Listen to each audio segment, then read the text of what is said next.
Fala, nação tricolor, estamos chegando com mais um vídeo do nosso canal, mais um Fusarca Tricolor aqui para vocês. Hoje vamos trazer informações do São Paulo que fez jogo treino, vamos trazer informações sobre o Zubeldia, que ainda é treinador do São Paulo. Tem uma situação estranha aí nessa história do Zubeldia, né? Vamos falar sobre a história do Biel, que não se acertou com o Corinthians, e aí muita gente se pergunta se ele pode chegar a acertar com o São Paulo. Vamos trazer também a informação sobre Marcos Antônio, que tem aí uma meta, precisa bater uma meta para o São Paulo pagar o determinado valor para ter o jogador até 2028. E vamos falar também sobre muita coisa. Tem Casimiro, tem, enfim, o jogo treino, enfim. Você que está chegando, seja muito bem-vindo, deixe o seu like, se inscreva no nosso canal e vamos juntos com o nosso Fusarca Tricolor aqui para você, tá bom? Vamos começar falando sobre Moreira, pode ser? Vamos começar falando sobre o Moreira, ele mesmo, Moreira, que lá no ano passado, no ano retrasado, não teve muita oportunidade com o nosso gloriosíssimo Luiz Zubeldia. Lembra que ele só vivia machucado? Teve um episódio de que ele falou: eu tô machucado, o Zubeldia não tá machucado, eu não tá, não tô, não tá, aquela coisa toda. Enfim, você sabia que lá no Porto, o Moreira de 15 jogos atuou em 11? Aí eu pergunto para você, como é que um jogador que lá no Porto não conseguiu jogar, quer dizer, aqui no São Paulo não conseguiu jogar, e lá no Porto ele joga e consegue jogar? Ele falou um pouquinho sobre essa passagem do São Paulo. Ele diz que tem um carinho muito grande pelo São Paulo, mas ele diz que não era feliz. Olha só, vou abrir aspas para o Moreira. Eu vim ao Porto em busca de mais minutos. Consequentemente, o objetivo foi concluído. Não tem muito um porquê de ter jogado pouco no São Paulo. Tem fatores externos no São Paulo ou em qualquer lugar. A realidade é que eu nunca tive problema com o Zubeldia. Será? Sempre fui profissional o suficiente. E isso eu ouvi dele. Obviamente, eu não estava feliz. Isto era um fato. Mas continuei trabalhando firme. Não desanimei, não deixei nada de fazer. O São Paulo é a minha casa. Eu amo São Paulo, amo as pessoas que lá estão, com quem eu trabalhei. Eu recebo mensagens todos os dias falando para voltar. Para eu não ficar aqui, eu tenho uma relação muito boa no São Paulo. Bom, ele disse que não teve problemas, ele disse que nada de confusão, nada de nada, enfim. Mas eu vou ser bem sincero para você. Eu acredito que tiveram sim algumas rusgas entre o nosso gloriosíssimo Zubeldia e o Moreira, porque senão ele já não jogaria tão pouco, né? E assim, você lembra que sempre ele estava no departamento médico, ele sempre estava no departamento médico. Não, está no departamento médico, está no departamento médico. E eu estou aprendendo aos poucos que quando o clube precisa esconder um jogador, o departamento médico é um bom lugar para se esconder, né? Estou vivendo isso, trabalhando mais próximo de alguns times aqui do Paraná, e eu vejo isso. Esconder o jogador é no departamento médico, é muito bom. É o ideal, porque aí você coloca ele no departamento médico, ninguém sabe o que está acontecendo, você só fala que ele está lá, está se recuperando de uma lesão, aquela coisa toda, e o jogador fica por lá.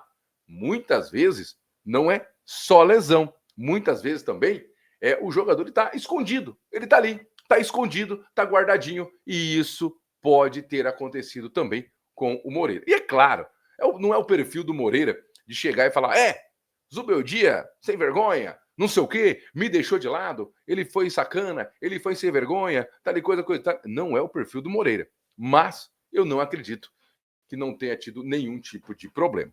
Mas a pergunta que eu faço a você: Moreira, tendo minutagens com o Hernan Crespo, será que não pode ajudar o São Paulo? Será? Eu honestamente, acho que seria uma grande ajuda para o São Paulo. Eu, honestamente, acho que seria uma grande ajuda. A gente está aí sem o Igor Vinícius, tem aí só o Cedric, Então, tudo bem que tem o Mike, mas seria bom ter Cedric, Moreira e Mike. Eu não estou contando com os outros, porque tem jogador já até vendido, né? Então, vamos ser bem sinceros, não faz motivo de utilizá-lo, não é mesmo? O que foi utilizado foi o Sub-20 para treinar, fazer um chamado jogo treino contra a equipe do São Paulo. Os gols foram de Dineno por 3 vezes, Alisson e Marcos Antônio. A dupla de volantes que o Hernan Crespo colocou, fazendo gols. Uma partida, um Sub-20, como a gente disse, para dar mobilidade para os jogadores, para soltar musculatura, para poder colocar os jogadores em testes pelo que tem feito o Zubeldia durante a semana. Então, dinâmica de jogo, aquela coisa toda. A gente sabe que não é aquela mesma pegada de um jogo valendo, aquela coisa toda, mas é um jogo que o São Paulo pode ter, o Crespo, perdão, pode ter utilizado para analisar algumas coisas, posicionamento, movimentação, aquelas coisas mais tranquilas de se analisar. Como você bem sabe, o São Paulo não divulga a escalação, mas os nossos amigos aí da imprensa, da mídia alternativa do São Paulo, conseguiu a escalação. São Paulo que começou o jogo com Rafael, Cedric Soares, na verdade, Rafael, Ferrarese, Alan Franco e Sabino, com 3 volantes, 3 zagueiros, perdão, com Sabino de titular e Arboleda na reserva, atenção. Na ala direita, o Cedric, na ala esquerda, o Enzo Dias. No meio-campo, com Marcos Antônio, Alisson e Oscar. Na frente, a dupla de ataque. Olha só, hein? Quem diria? André Silva e Luciano. Olha, rapaz, o Luciano é atacante, né? Quem sabe um treinador que coloca o Luciano no seu lugar, né? Que loucura. Depois entraram Jandrei, Arboleda, Wendel, Pablo Maia, Negrucci, Luan, Lucas Ferreira, Rian Francisco e Dineno. E o que a gente pôde saber é que o Pablo Maia revezou com o Luan na zaga, juntamente lá com o Arboleda, né? Além disso, pela falta de zagueiros, né? Além disso, Rian Francisco e Dineno formaram uma dupla de ataque também. Então, assim, interessante esse modelo do São Paulo, interessante esse meio-campo do São Paulo também, principalmente com o Oscar tendo liberdade para criar o jogo. Interessante. Acho que, claro, não deve ser esse o time, que ainda está para voltar o Lucas Moura, está para voltar o Ferreirinha. Então, deve ser feito algumas mudanças. O Crespo deve modificar uma ou outra coisa, não é mesmo? Mas a gente imagina que ele está encaixando, está encontrando o seu jeito de jogar. Antes da gente continuar, eu devia ter falado isso lá no começo e não agora. O último vídeo nosso ficou com áudio bem ruim, né? Eu peço perdão, tá bom? Peço perdão para você. Não tirei porque conteúdo para o canal, aquela coisa toda. Eu sei que de péssima qualidade, né? Mas peço perdão para você, tá bom? E obrigado a galera que me avisou, mandou mensagem no Instagram, mandou comentário lá.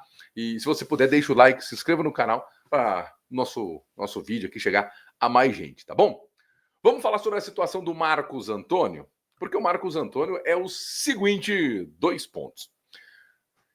Ele tem um valor fixado de 4,2 milhões de euros, cerca de 26,7 milhões de reais. E aí, o São Paulo conseguiu fazer aquele empréstimo mais uma vez com a obrigação de compra. A obrigação se atingir meta, certo? Certo, beleza. Até aí, tudo bem. Estamos acompanhando o raciocínio.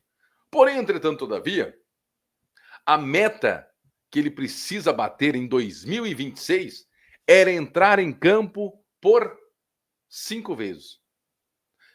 E não tem quantidade de minutos. É 5 vezes. Se ele entrar em campo e jogar 1 minuto cada vez, o São Paulo já é obrigado a pagar os 26 milhões em 3 vezes, pelo que eu pude apurar, não é mesmo?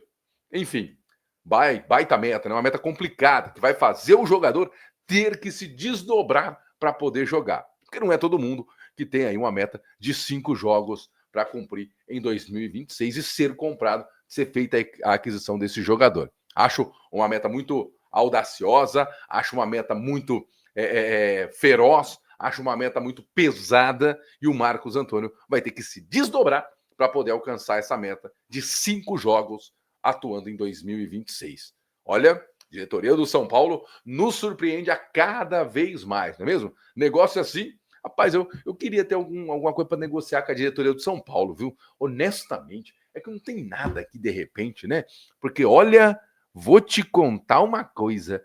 O pessoalzinho bom para fazer negócio pros outros, hein? Nossa senhora, como é bom para fazer negócio pros outros essa diretoria do São Paulo.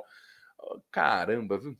Fico pensando aqui, o que eu poderia negociar com a diretoria do São Paulo, hein? Cara, mas peraí. De repente, eu já tô com 36 anos, sou centroavante, tô um pouquinho acima do peso, mas de repente eu posso negociar eu mesmo? Hã? É, de repente dá bom, do jeito que eles gostam. E se eu falar que eu tô lesionado, então? Aí então, irmão, aí já diria o Marcelo Dói, é caçapa. Aí não tem o que dizer, viu? Aí, rapaz, eu vou tentar entrar em contato com o Júlio Casares, mas eu tenho que esperar, porque ele está comemorando as obras no entorno do estádio Morumbi.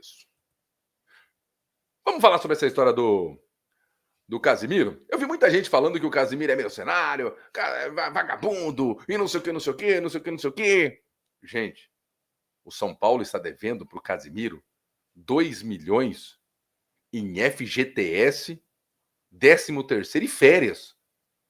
Se o seu patrão tivesse devendo para você FGTS, 13º e férias, você deixaria isso passar? E mais, essa dívida é de 2014.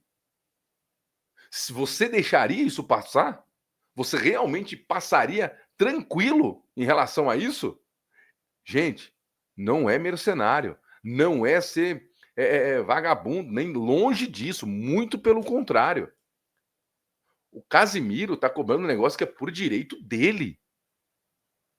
É por direito dele, porque aquela maquiação que os clubes fazem em relação como é que fala? Ao contrato de imagem, né? Direito de imagem.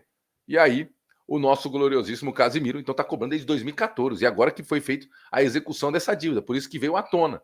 Mas, para mim, o Casimiro não é, de jeito nenhum, um jogador mercenário, tá bom? O direito dele, tá certo, tem que cobrar mesmo. Vai deixar passar 2 milhões para lá como se não fosse nada? Como se fosse troco de bala? Imagina! Mas não, gente. Não, isso nem existe. Nem existe. Agora, vamos falar sobre as duas reviravoltas que podem acontecer aí? Ou melhor, não pode acontecer nada. Eu só fiz para chamar você pro vídeo. Ó, você viu que o Zubeldia ainda é treinador do São Paulo, não é mesmo? Tá, mas ele não tinha aceitado aí uma saída de comum acordo? Sim, isso precisa ficar claro. O Zubeldia aceitou uma saída de comum acordo. Lembra? O Zubeldia acho que perdeu pro Vasco, né? Foi a última partida. Aí saiu no vestiário, depois da derrota do São Paulo, ele entrou no vestiário e falou para a diretoria do São Paulo: eu não consigo mais, eu não dou conta, eu não consigo fazer os caras jogar. Eu acho que eu não consigo. Então, por isso, me dê o que é meu de direito, que eu tô capando o gato. A diretoria falou: não, faz o seguinte, tem agora essas férias aí, vá lá para Argentina, refresca a cabeça, aquela coisa toda, né, come um churrasco e tal. Beleza. Ele foi para lá, só que a pressão aumentou. Os caras, 2 dias, passou a mão no telefone e falou: viu, é bom você sair mesmo, né? Então, assim, já que você quer sair, a gente acha que você tem que sair, todo mundo concorda? Em comum acordo, você sai? Saio, em comum acordo, beleza, legal. Só que ninguém falou nada no money, no que é good, nós não have. O Zubeldia não abriu mão de nada. Não abriu mão de absolutamente nada. E aí, ele ouviu o pessoal comentando e tal. Peraí, hã? Como assim? Como assim eu não vou receber nada? Não, eu vou, peraí, eu tô indo para São Paulo, tô chegando por aí, tô chegando para curtir minha galera. Calma aí. Desceu em São Paulo e começou aí as negociações para ver como será feita essa situação, porque ele quer receber a multa. Ele quer receber a multa. Porque, mais uma vez, essa diretoria incompetente, ela teve a capacidade de não saber se comunicar com o seu ex-funcionário. A capacidade que essa diretoria tem de falar e não dizer nada é espetacular. E, mais uma vez, eles falaram e não deixaram claro o que estava acontecendo. Qual era a real situação de acordo entre São Paulo e Luiz Ubeldia. E com isso, O Zubeldia ainda é treinador do São Paulo, não foi feita a rescisão, não foi feito nenhum tipo de acordo e o Crespo não pode ser oficializado no boletim informativo desportivo ou diário, né, da CBF, o BID. Então vamos ser bem sinceros, a falta de comunicação, mais uma vez, porque assim, eles não sabem se comunicar. Eles dão um jeito de parecer que tudo eles estão tirando vantagem. Você já percebeu nisso? Eles dão um jeito de que tudo parece que eles estão sendo uma coisa muito bem feita. Todo tipo de anúncio que deve ser feito pela diretoria do São Paulo, parece que eles são os maiorais. Parece que os acordos, parece que as negociações, parece que o que eles colocam à mão é sempre a melhor coisa do mundo. Eu tenho uma coisa muito próxima que está acontecendo a mesma coisa. Mas eles não conseguem se comunicar. A comunicação do tricolor é muito ruim. Muito ruim mesmo. Porque precisa sempre mostrar que eles estão fazendo algo maravilhoso, algo espetacular, algo que o torcedor vai sempre gostar, vai sempre se vangloriar, vai vangloriar o que eles estão fazendo. E não é assim, e não é isso. Desculpa pela pancada aqui, mas é impressionante a falta de poder de se comunicar deste time. É impressionante. E para fechar, então, e sendo assim, então, né, para fechar esse assunto, Zubeldia está negociando, enquanto não fizer pelo menos um acordo e registrar esse acordo, o Crespo não pode ser anunciado como treinador do São Paulo, ou pelo menos colocado no bid como treinador do São Paulo. E sobre o caso do Biel, lembra que a gente comentou no vídeo, acho que tá no vídeo do áudio ruim, o nosso gloriosíssimo Corinthians não tem o dinheiro para comprar o Biel, né, os 7 milhões, tentou comprar partes do direito do jogador, tentou empréstimo com opção de compra, aquela coisa toda. O Sporting negou. Aí muita gente falou: opa, então pode ser que o Biel venha ao São Paulo. Agora abriu o caminho aí e tal. Não, não tem nada, não vai acontecer, porque o Sporting não quer fazer nenhum outro tipo de negócio. Quer vender uma em cima da outra, não quer saber de empréstimo com opção de compra, obrigação de compra, vender parte, nada disso. O Sport quer pelo menos o valor de 7 milhões de dólares, de euros, né? Não de dolores, mas de euros, com o seu jogador. Então, se é isso, e só vende, o São Paulo não tem o que comprar. Até porque, se o São Paulo resolver fazer essa loucura, o Biel se torna a maior compra do São Paulo. Será que o Biel deve ser a maior compra do São Paulo? Não, né? Acho que não. Enfim, esse foi o nosso vídeo de hoje. Eu espero que vocês tenham gostado. Deixe o seu like, se inscreva no nosso canal. Um forte abraço, muito obrigado. Valeu demais, gente. Tchau. Quase que eu fiz um cruz, tchau. Mas isso aí é para quem já tá mais velho.